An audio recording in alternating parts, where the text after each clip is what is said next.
జంధ్యం సాధారణంగా ఇది అగ్రకులాలని వెనుకబడిన కులాలని కాదు, కొన్ని కొన్ని సామాజిక వర్గాల్లో వంశపారంపర్యంగా వస్తూ వచ్చింది. అది బ్రాహ్మణులక, వైశ్యులక, క్షత్రియులక, లేకపోతే కనుక విశ్వబ్రాహ్మణులక, ఇట్లాగ కొన్ని కొన్ని వర్గాలకు వచ్చింది.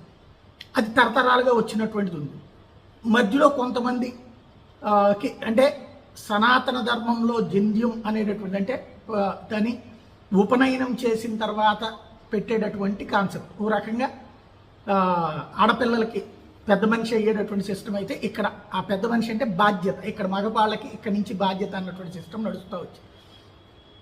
తాజాగా పవన్ కళ్యాణ్ కుంభమేళాకి వెళ్ళారు. ఆయన మెడలో జంధ్యం ఉంది. కుంభమేళాకి వెళ్ళారా లేదా, స్నానం ఆచరించారా లేదా, ఇది కదా మనకు కావాల్సినటువంటి అంశం.